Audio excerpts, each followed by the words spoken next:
many of the services here at Conestoga. We have fantastic student services. Many of us offer workshops for students, and many times the workshops are virtual. So because we have our 9 campuses, and we know students, depending on their method of study, or if they're on co-op, might be in different places. And so we offer workshops usually virtually on different topics.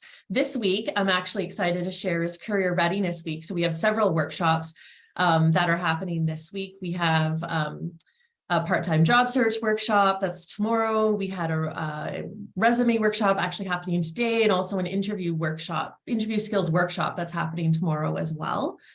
And so workshops can be a great way to get more information about a specific topic. We offer workshops on topics that are frequently asked questions, or frequently topics that students are frequently coming to us about.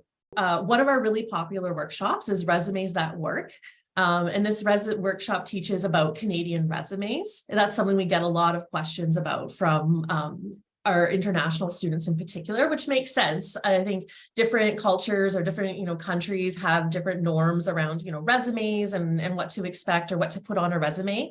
So this workshop dives into the different parts to put on a resume, such as headers, profile statements, highlights of qualifications, which are important. You can see on the sample resume on the side there that there's examples of these different pieces. And so this is where we give tips to students as well. So different pieces like, a header, your name should really stand out on a resume, that you can put your address, but it's optional. You don't have to, but you should put, your email and your contact information, for example. It's also things that you would learn in a workshop are things like, what is mandatory to put on a resume and what's optional.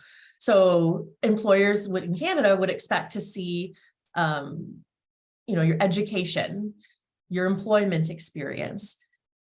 They may not necessarily expect to see, or they may not require, academic projects. Some people might put them in if that speaks to the experience that's relevant.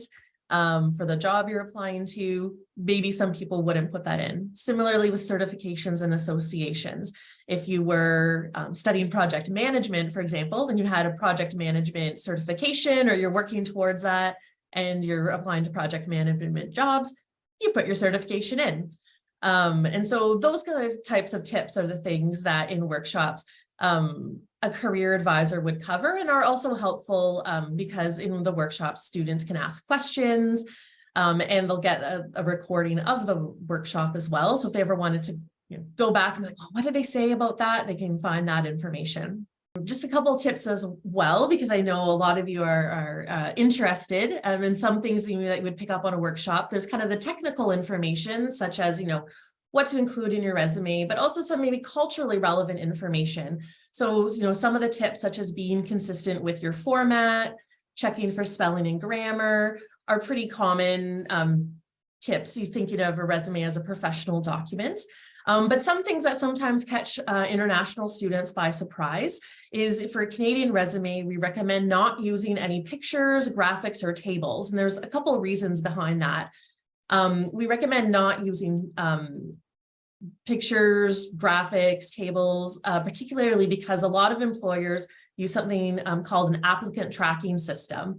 So when you submit your resume, either automatically or sometimes on the employer end, they upload it to this applicant tracking system, which then kind of scans the resume for keywords, key experiences, and an employer may determine, okay, the system says these individuals have relevant experience. I'm going to look at these resumes further. And sometimes if the applicant tracking system is a bit older, graphics and pictures and tables might trip it up, and it might cause your resume or the words or information in your resume not to be read correctly. So kind of little tips like that, which don't seem like a big thing, are the types of information in a workshop that can be really valuable to pick up.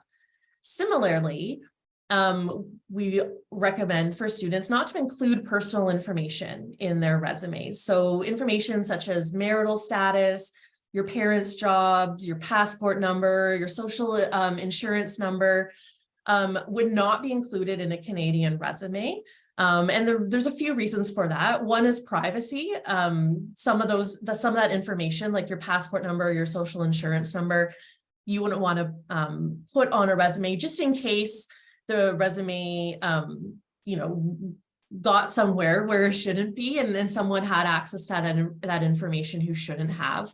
As well, something in Canada that law really requires us when hiring is to not discriminate on grounds such as marital status or gender, race, religion, different pieces like that. And so try to not have any information on a resume that could lead to an employer not judge, or could lead to an employer making decisions that aren't based on your experience and skills, because that's really what you want to be highlighting in resumes, experience and skills.